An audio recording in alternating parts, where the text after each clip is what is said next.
स्वागत है आप सभी का गुरु जी की बुक में।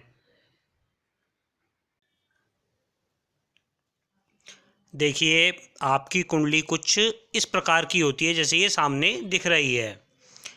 आपकी कुंडली ज़्यादातर लग्न कुंडली ही बनाई जाती है। यदि आपकी कुंडली में ज़्यादा इस तरह के वर्ग बने हुए हैं तो आप क्या कीजिए, उसमें से ये देखिए कि लग्न कुंडली कहाँ लिख रहा है। लग्न कुंडली आपकी कौन सी है, क्योंकि वही ज़्यादातर फल आपके बता पाएगी। तो हमने लग्न कुंडली ले ली। कुंडली कुछ इसी प्रकार की होती है। अब इस कुंडली में हम देख रहे हैं 12 घर हैं और 9 ग्रह हैं। तो ये 12 घर और 9 ग्रह से हम कैसे फल निकालेंगे, चलिए हम शुरू करते हैं। समझना कि पहला घर ये रहा। देखिए, आपकी कुंडली तो इसी प्रकार की होगी। चलिए और आसानी से समझाता हूँ आपको।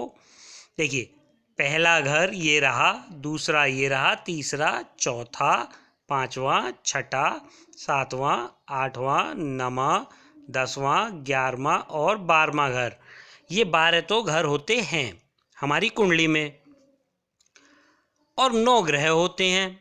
अब ये 12 घर होते किस किस चीज़ के हैं, हमें ये भी तो जानना है, तभी तो हम फल निकालेंगे। तो चलिए समझते हैं कि देखिए, पहला घर ये रहा।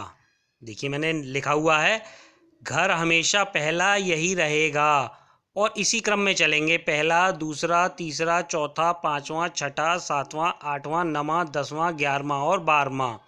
आपको ये चीज़ याद रखनी है, ये क्रम भी याद रखना है और पहला घर हमेशा यही रहेगा। नंबर कुछ भी लिखा हुआ हो, अभी हम बात करेंगे कि नंबर का क्या मतलब है। किसी के पहले घर में 11 लिख रहा है, किसी के 4 लिख रहा है, किसी के 5 लिख रहा है, किसी के 1 लिख रहा है, तो इसका मतलब क्या है ये भी अभी हम जानेंगे। अभी हम बात करते हैं कि पहला घर किस चीज़ का होता है। तो पहला घर होता है स्वयं का, शरीर का। इसे लग्न भी कहते हैं, ठीक है। अब दूसरे घर पे आते हैं। ये दूसरा घर होता है धन का, परिवार का, कुटुंब का, वाणी का। तीसरा घर, तो तीसरा घर जो होता है वो हमारे पराक्रम का घर होता है। छोटे भाई बहनों का घर भी यही होता है। अब हम बात करते हैं चौथा घर। चौथा घर बहुत ज़्यादा वैल्यू रखता है, इम्पोर्टेंस अपनी बहुत रखता है, क्योंकि ये सुख का घर है। माता, वाहन, मकान, घर, सुख, ये जो सारे देखे जाते हैं, ये सारे सुखों को चौथा घर देखता है। अब हम आते हैं पांचवा घर। ये किस चीज़ का है? पांचवा घर है संतान का, प्रेम का, विद्या का। अब आते हैं छठा घर। छठा घर है रोग, ऋण, शत्रु का। अब आते हैं सातवां घर। सातवां घर आपका जीवन साथी का घर है, ये भी इम्पोर्टेंट घर है, पार्टनर का घर है। अब आते हैं आठवां घर, ये मृत्यु का घर है। अब आते हैं हम नवे घर पर। ये जो नवा घर है, नंबर चाहे कुछ भी लिख रहा है लेकिन घर देखिए, ये नवा घर ही है। यहाँ पर 9 लिख रहा है, नवा घर लिख 7 रहा है, लेकिन घर ये नवा होगा, ये ध्यान रखना है। तो नवा घर किसका होता है? भाग्य का, धर्म का घर भी इसे ही कहते हैं। अब आता है अगला कौन सा? 10वां घर। 10वां घर किसका होता है? पिता का कहलाता है, कर्म भाव कहलाता है। ये हमारे कर्मों को देखता है, ये पराक्रम को देखता है, छोटे भाई बहन को देखता है, लेकिन ये हमारे कर्मों को देखेगा। अब आते हैं 11वें घर पर। ये हमारा होता है आय का घर।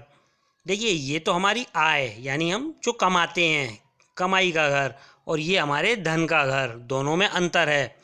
ये हमारी आय है जो हम कमा रहे हैं और ये हमारा जुड़ा हुआ धन है, हमारी पोटली में कितना माल है, और ये हमारी इनकम है। ये हमारा व्यय का घर है, खर्चों का घर।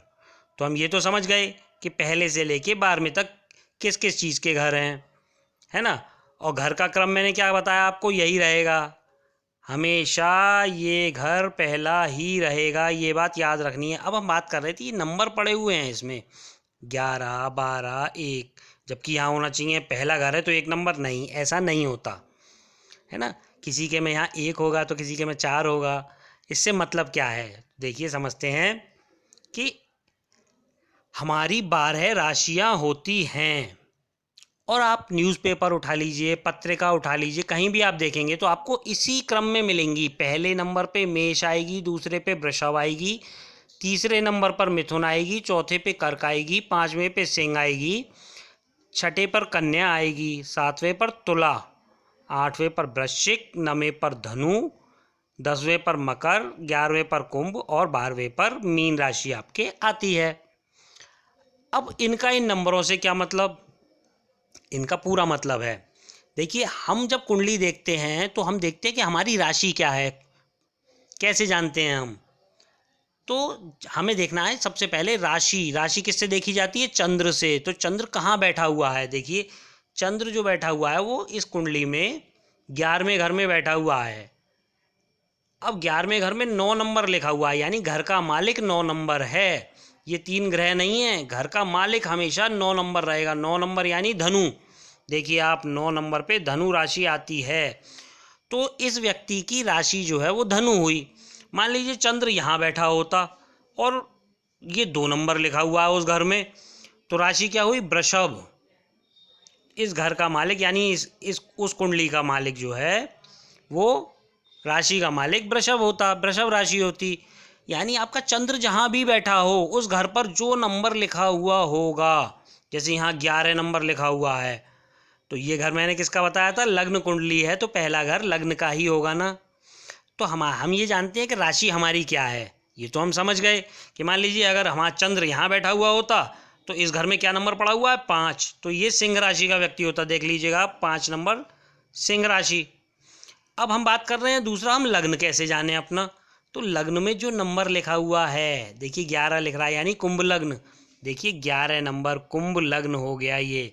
अब इसके आगे ये ग्रह कैसे लिखे हुए हैं हर राशि के आगे, तो ये इन राशियों के स्वामी हैं।